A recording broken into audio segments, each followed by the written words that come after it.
जो असम को पाकिस्तान में लेने की बात कर रहे थे। ये ओरिजिनल डॉक्यूमेंट 1937 प्रोविंशियल असेंबली का, जिसके तहत सदुल्ला। पहली बात तो मैं पूछना चाहूंगी कि मुसलमानों को घुसपैठिया कहने के लिए मोदी जी को कितनी साल का जेल होगा? ये भारतीय जनता पार्टी के लिए मंत्री, मेरे प्रधानमंत्री ने कहा मुसलमानों को घुसपैठिया बोली है। या तो ये स्टेटमेंट को रिट्रैक्ट करे या ये ओरिजिनल सोर्स प्रधानमंत्री नरेंद्र मोदी का दिखा। मैं आपको चैलेंज दे रहा हूं कंचन यादव जी, अगर आपके मोबाइल में स्टेटमेंट हो तो आप सुना दीजिए, मैंने सुना नहीं है। हाँ, बीजेपी कौन ज्यादा कट्टर हिंदू है? आज आपसे करता हूं, और सवाल यह है कि आरजेडी कह रही है कि भाई चाइनीज तो बोलचाल की भाषा में बोल दिया, फिर आप लोग क्यों इसे कह रहे हैं कि ये रेसिस्ट है, क्यों नस्ली है, आप लोगों को लग रहा है?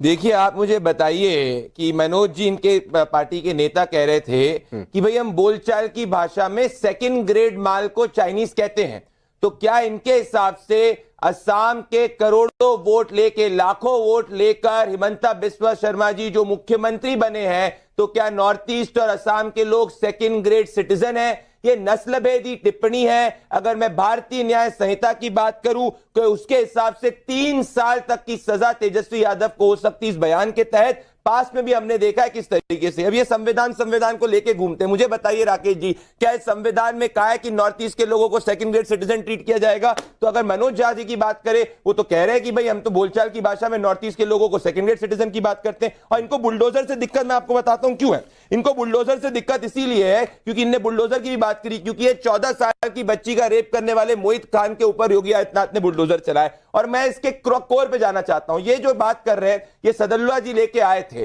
जो असम के 1937 मुख्यमंत्री थे। वो ये वही व्यक्ति है जो असम को पाकिस्तान में लेने की बात कर रहे थे। ये ओरिजिनल डॉक्यूमेंट 1937 प्रोविंशियल असेंबली का, जिसके तहत सदुल्ला जो है, जो 2 घंटे का ब्रेक स्पेशली नमाज के वक्त लेके आए थे, नमाज के लेके आए थे। ये चाह रहे थे कि असम जो है वो पाकिस्तान में चले जाए। तो अगर हम सेक्युलर संविधान में विश्वास रखते तो हम हिमंता बिस्वा शर्मा जी के साथ हैं। ये नस्लभेदी टिप्पणी कर सकते क्योंकि इनकी मानसिकता आपने कहा कि तेजस्वी यादव ने तो ये नहीं कहा कि चाइनीज की तरह दिखते हैं, ये बात आपकी ठीक है।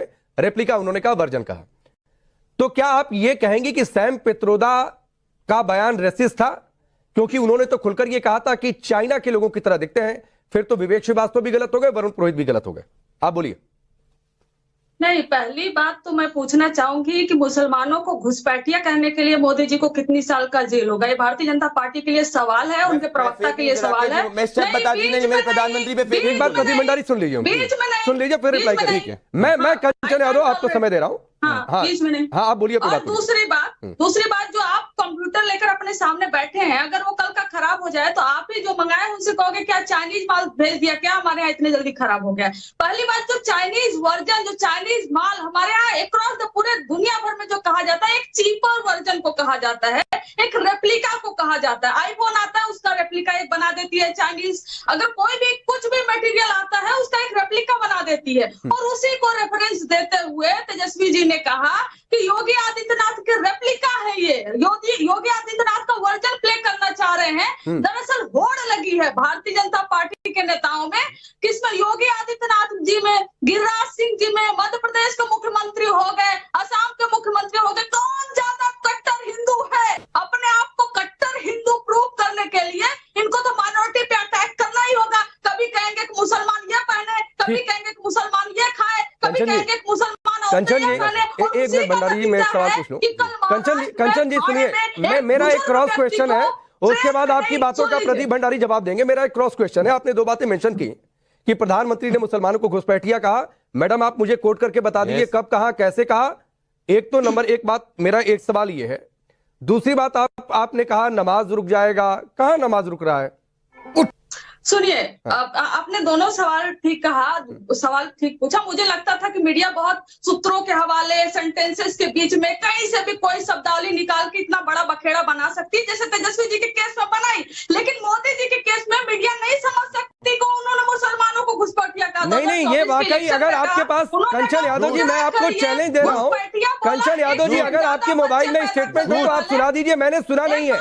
हाँ, बीजेपी के कुछ नेता, मैडम सुनिए, बीजेपी के कुछ नेता बांग्लादेशी घुसपैठियों को जरूर कहा जाता है कि बांग्लादेशी मुसलमान जो है, उसमें बांग्लादेशी के लोग, बांग्लादेश के मुसलमानों को कहा गया घुसपैठिया, लेकिन इस देश के मुसलमानों को कहीं कहा गया हो तो अब वो आप मुझे सुनवा दीजिए। सही बात है। और आप ऐसे मोदी जी को बचा रहे हैं और तेजस्वी जी नहीं, बचा किसी को नहीं रहा हूं, मैं बस फैक्ट चेक कर रहा हूं कंचन यादव, और मैं अपने मंच से सही फैक्ट ही जाने दूंगा। फैक्ट मैं आपका चेक कर रही हूँ कि तेजस्वी जी अगर बोले चाइनीज वर्जन, उन्होंने ये नहीं कहा कि हिमंता बिस्वा शर्मा चाइनीज की तरह देखते हैं, उन्होंने ये नहीं कहा कि उनका कलर ऐसा है, उन्होंने ये नहीं कहा कि उनकी भाषा ऐसी है, उन्होंने ये नहीं कहा, उन्होंने कहीं मेंशन नहीं किया कि Tejashwi Himanta Biswa Sarma looks like a Chinese. में रेसिज्म ढूंढ रहे हैं ना, उसमें रेसिज्म नहीं है। एजेंडा बनाना है तो बना लीजिए, लेकिन बिना एजेंडा के चुनाव आ रहा है ना, आपको पोलराइज करना है सोसाइटी को, समाज को। 4 स्टेट में इलेक्शन है, हारने वाले हैं, तो प्रदीप भंडारी जी, अब जो कंचन यादव ने कही कि ये नहीं कहा गया है कि हिमंता चाइनीज की तरह दिखते हैं, कहा यह गया है कि रिप्लिका है, वर्जन है, उस तरीके का बिहेव कर रहे हैं, उसमें नस्ली खोजने की क्या दिक्कत है? उदाहरण दिया गया है।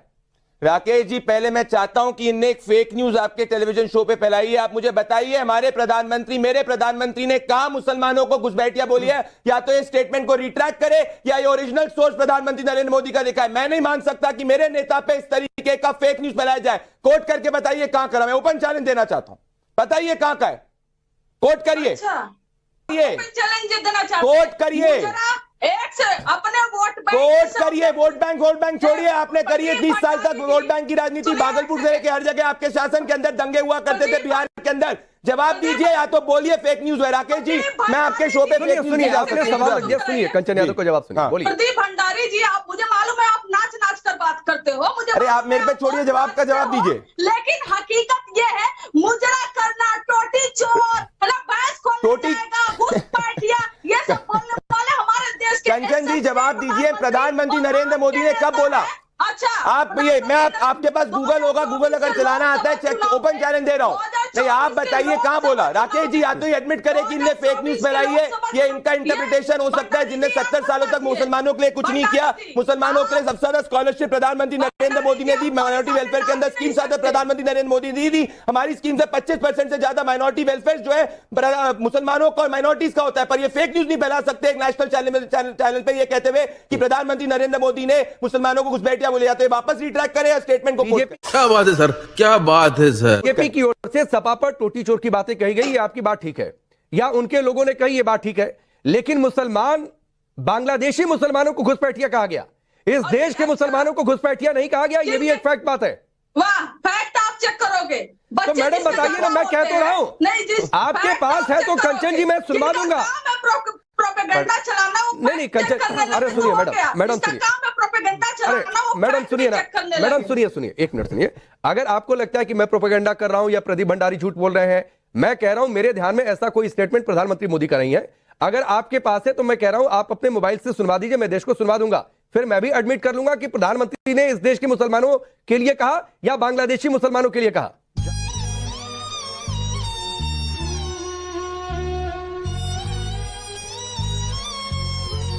ज्यादा मैं सिर्फ ये बात कह रहा हूं, ज्यादा बच्चे पैदा करने वाले किसके लिए कहा? प्रदीप भंडारी जी, ज्यादा बच्चे आप मुझे विवेक जी आपका मुझे पता है, लाइन से ना शिफ्ट करिए, उनकी संपत्तियां बांट लेंगे।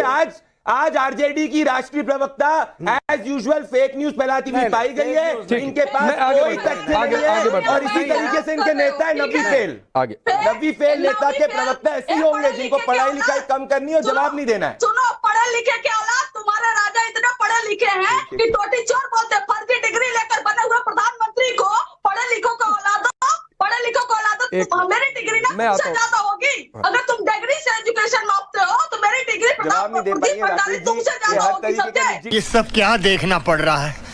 अच्छा है मैं अंधा हूँ।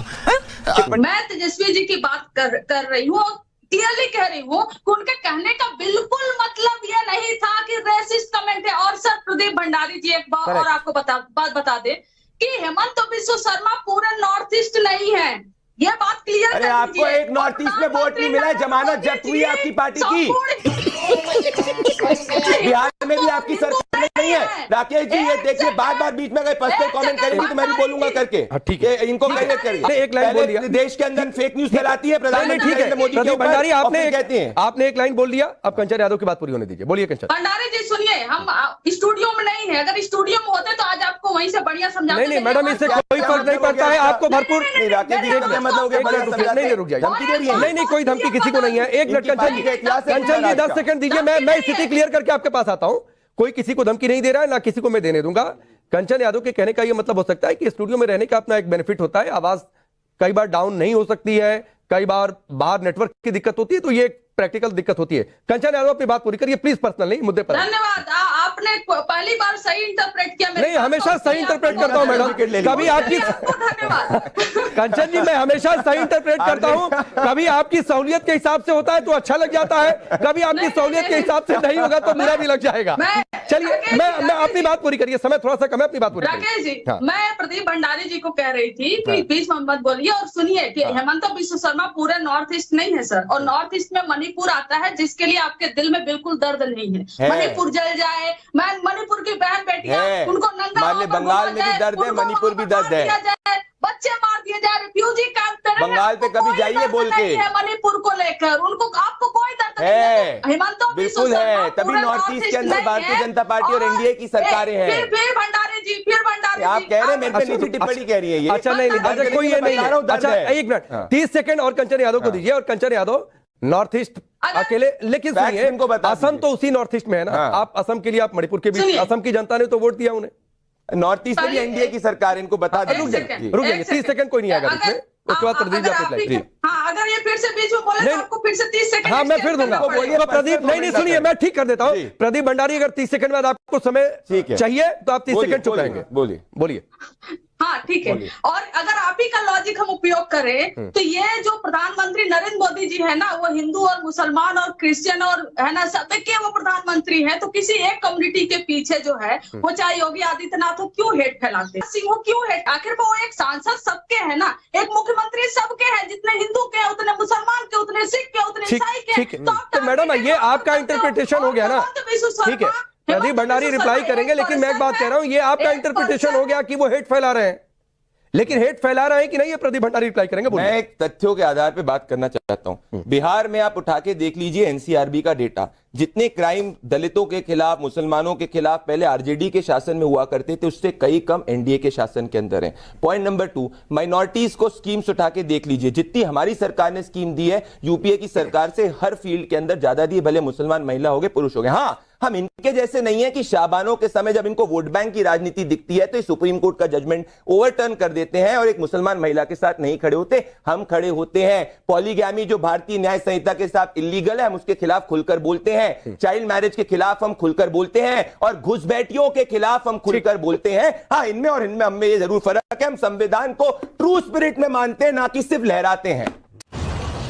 ये बात दोस्तों, अगर आपने वीडियो यहाँ तक देखी है तो आपको वीडियो जरूर अच्छी लगी होगी। अगर आपको यह वीडियो अच्छी लगी तो वीडियो को एक लाइक करके हमारे चैनल को भी सब्सक्राइब कर दीजिए। मिलते हैं किसी नई शानदार सी डिबेट वीडियो के साथ, तब तक के लिए जय श्री राम।